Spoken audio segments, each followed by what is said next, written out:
Welcome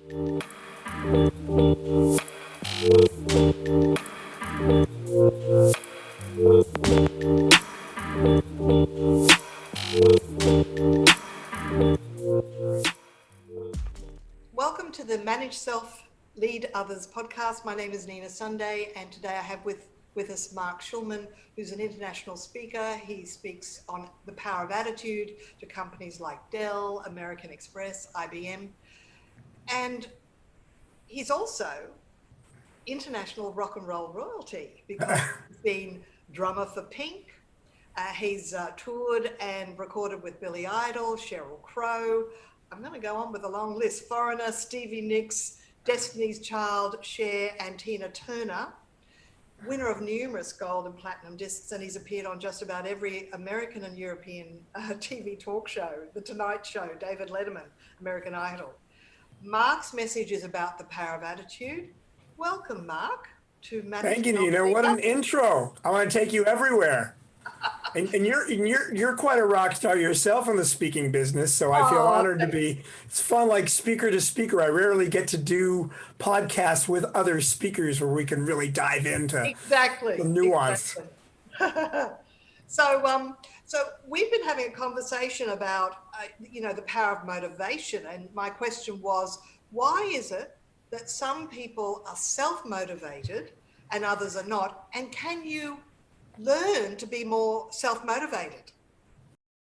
I think that people that are self-motivated, that does have a lot to do with your influence as a kid, your upbringing, and also your physiology. I believe that we are all born who we are. Like my daughter is 10 years old and she's had the same personality her whole life. So some people are assertive and tenacious and very motivated. Other people by nature are not. But I believe that it is certainly something that we can cultivate and learn. The reason why I've sort of selected attitude as my flagship focus these days, where I'm writing a book with a co-writer, Dr. Jim Samuels, and it's what I speak on is called actually Hacking the Rockstar Attitude, is that we can't always control what happens to us. There's particularly the pandemic is such a classic example of that. But at any moment in time, we all have the power to shift, change, or choose our attitudes about what happened to us. And this is very, very empowering because your attitude is like your point of view. It's your vantage point, your disadvantage point. And remember, it's not what we look at, it's what we see and perceive. But what makes attitude so profound is it's part of this incredibly powerful formula, because your attitude is actually what drives your behavior. And think about that for a minute. So by being committed to consciously shift your attitude, you actually can drive different behaviors, which affects your motivation and then produce more desirable consequences. It's A times B equals C, attitude, behavior, consequence. And you can drive motivation by shifting your attitude and focusing on certain things that motivate you, literally. Gratitude is a very big one. I use gratitude as an attitude shift because gratitude is really a focus on your strengths, on your wins. When you immerse yourself in gratitude, you're pulling yourself out of that component of scarcity, because it's so easy, especially these days in these times, to be focusing on what isn't working and the blocks and the barriers and the fear and the anxiety. When you're focusing on gratitude, you're focusing on sort of the celebration of what you've achieved and what others have achieved. And that can be very motivating. So talking about the power of appreciation, and sometimes people are given gifts and they kind of think, take it in their stride or take it for granted. And if we can actually spend each day being grateful for what has come to us that day, well, it actually cultivates this whole optimism that in fact drives your motivation. Would that be right? Absolutely. And that's consequences. And of course, we started off talking about this nature versus nurture. Yes. The idea that to what extent are you born with, or can you cultivate a winning attitude? And so really, I'm of the belief that it's not fixed mindset, but growth mindset. You can learn to become better, or a better version of yourself, to coin a common phrase. I mean, we limit ourselves. We put the ceilings there ourselves because the truth is that if you're if you one of the things I've also come to appreciate is the value of recognizing opportunities, which also can be very motivating because people tend to miss opportunities. I'm the kind of guy that will look and spot something and say, wow, I could make something out of nothing today. I mean, my speaking business, I'm a drummer for God's sakes. I did come from a family of two professors, so I got the teaching gene, but recognizing that I could leverage my quote unquote celebrity. And I don't look at myself as a celebrity. I look at myself as being in the service business of, helping to be of service to celebrities. But I realized because I have a lot of philosophical background, I was able to use my experience and leverage and create opportunities. So the more opportunities you recognize and create, the more motivated you become. Because when you have purpose, you're motivated. And for me, I realize that it starts with passion. You become passionate about something, but passion is sort of, I describe it as that's how we play it. Like if I look at drums, there's what we play and how we play it. It's like for the rock star performers, it's not about what we play, it's about how we play it. That's the passion. But you need to go even further. You need to have purpose, and the purpose is why we do it. So the more deeply in touch we are with our intrinsic motivation, the why, the more that is our motivation. The why becomes the thread that pulls it all together and keeps it together when the passion starts to die out. Absolutely. And when you've got a powerful why, you will do whatever it takes to achieve that goal. Because I think there's a story in your life where a door closed, you wanted to join a particular super group. Right. And your drumming apparently at that time wasn't really, on the beat. And so what did you do to make sure that you became a super drummer? Well, I thought that was going to be the defining moment where I got my first big gig. Instead, it was the defining moment where I miserably failed the gig. And every entrepreneur I study, any of the greatest accomplished people all say they failed a gazillion times and they failed really big. So the key is when you fail to use that as an opportunity to learn and to drive more growth and opportunity. So that was the day I was either going to step off the stage permanently, or instead I just got like sort of angry, determined. There's two forms of anger. There's rebellion and determined. I got determined and I thought, I'm determined. I made two promises to myself. I said, no one's going to tell me I'm speeding up or slowing down unless I want to speed up or slow down, because I was speeding up horribly. And I said, also, I'm going to channel and I'm going to convert this fear into confidence.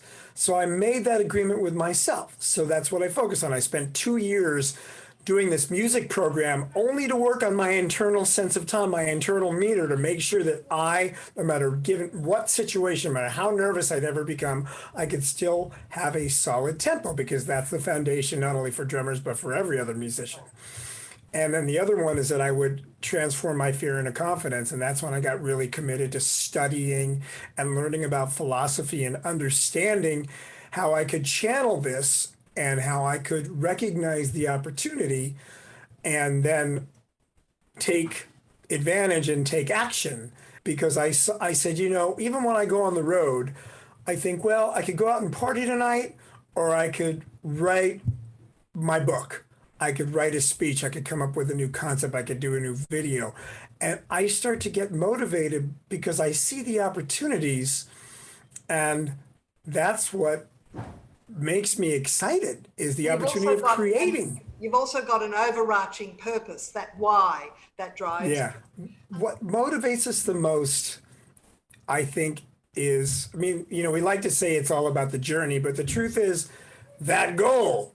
If you can see and taste and smell the end goal. I knew I wanted to be a successful speaker, so I saw myself doing that. I saw myself on big stages. I started out doing drum clinics. I was, talking to drummers I did hundreds of those, but that's where I sharpened a bit of my skill set. Then I studied with an acting coach, a director, a storyteller. I studied with Patricia Fripp. I studied with, everybody I could just to learn expand on the craft because I knew that I knew that I could do it. And I was relentless. I would cold call speakers bureaus, and we all know that that's a no-no.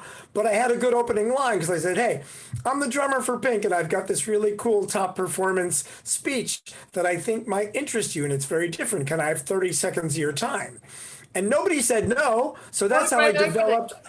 I cultivated relationships. Every bit of success I've had, I think I said earlier, is based on the relationships that I've cultivated. So it really comes down to how you spend your time and who you spend your time with. And also, Mark, you appear to have the humility of the truly great. By that I mean, you know that if you want to become better at something, you get the best coach and you invest time to master all the underpinnings of that skill. Because I do meet people who go, "Oh, I'm a natural," and they think they don't have to learn anything. But even, the best genius actors, Tom Cruise, Dustin Hoffman, all those great, Meryl Streep, all those great genius actors, they have studied their craft and probably still do study their craft over and over.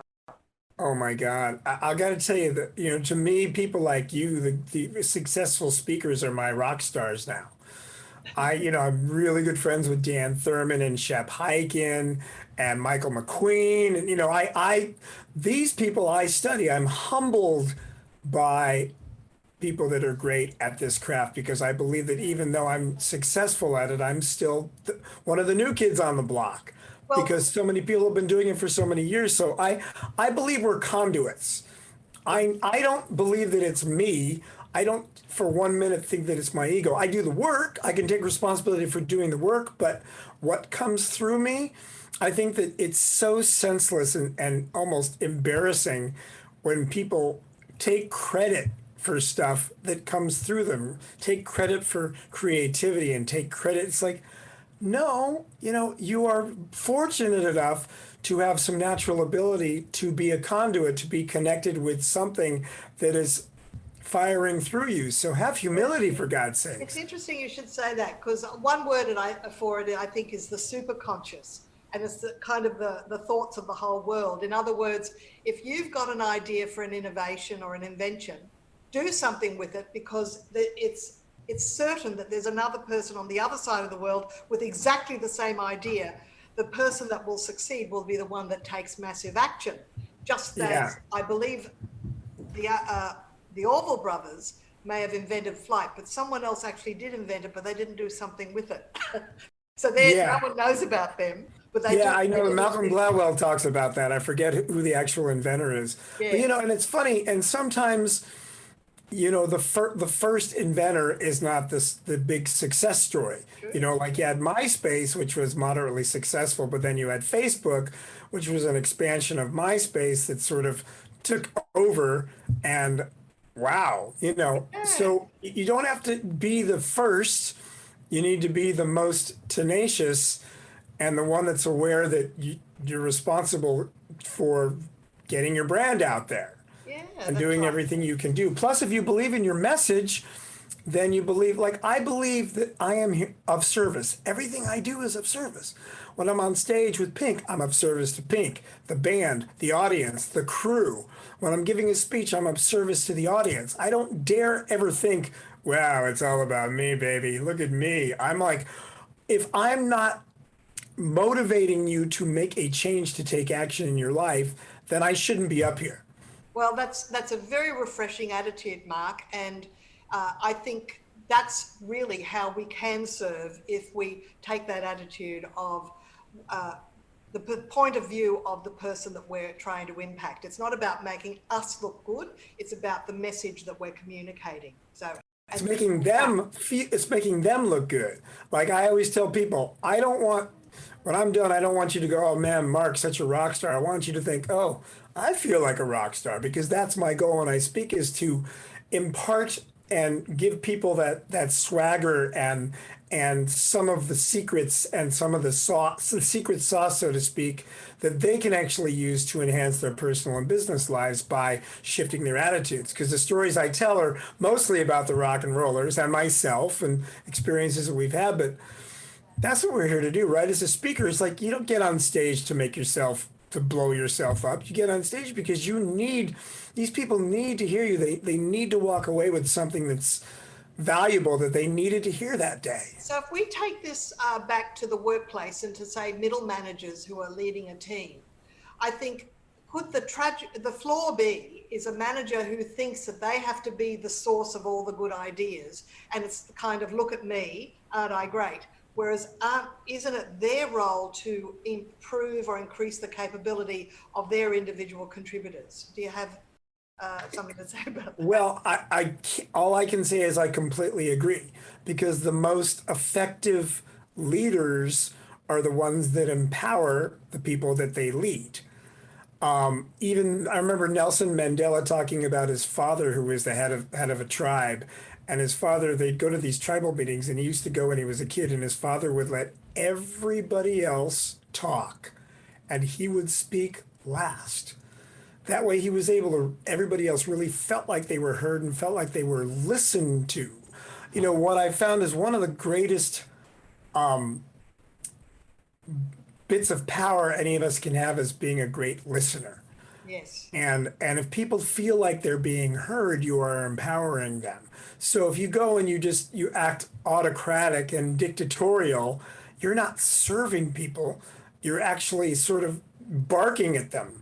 Exactly. And we feel the most fulfilled when we feel like we've created something or something's come through us. So the great leaders are the ones that nurture everybody to bring out the best in them, not bark orders and tell them what to do to make sure that it gets done, because that's not for the highest good of all concern. That just means that the leader's might be making his quota, but then you're not holding on to the workforce. And I think one of the trends, certainly with millennials now, is that millennials are very choosy. So, the idea is you want to hang on to great people. And the way you hang on to great people is to make them feel great in the workspace, make them feel valuable, make them feel like they are contributing and they are important rather than just giving them an opportunity. And a manager has to be big enough or confident enough inside themselves to be willing to give credit to other people, to the people around them. And nothing's worse than a manager that actually takes credit for a team member's idea. Oh. That engenders resentment, and that person will never forget. Well, I heard a saying, somebody I was just listening to said, the great leaders or great managers, if you're in a leadership position, they take the flack for the things that go wrong, and they give the wins to everybody else. And Simon Sinek, he's famous for writing that book, Leaders Eat Lunch Last. Because if you're a great leader, like Pink is a great leader. We have 225 people on the road. She is so wonderful about making other people feel valuable. And she sits in catering with everybody, and she might talk to the truck driver or the third carpenter. Everybody's important to her. She doesn't put herself above everybody else. As a matter of fact, it was funny. One day there was a long line in catering, and she was at the back of the line, and her manager's like, "Go to the front." She said, "I'm not going to go to the front. How's that going to make everybody else feel? And then what kind of example am I setting?" And that to me is magical, because that's what great leaders do. Attitude. Great leaders have that attitude. Great leaders empower and embolden everybody else around them, as opposed to taking the credit. And don't get me started on our current politics, but well, we won't, because we're almost out of time, Mark. But honestly, it's been a true pleasure and a joy speaking with you, and you just exude the enthusiasm that you speak about when you're on stage. So I hope to see you on stage in Australia in the near future. Yes, I hope we get to speak together, because you're brilliant, and I'm honored to have this conversation with you. And I said it's so fun to speak speaker to speaker. I rarely get to do that on podcasts. So thanks so much, Mark, and you have a great year, and see you around. Thanks, Nina. Take care. Stay safe.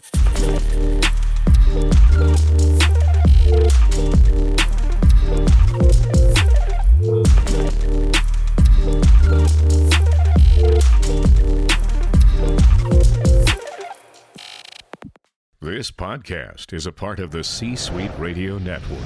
For more top business podcasts, visit c-suiteradio.com.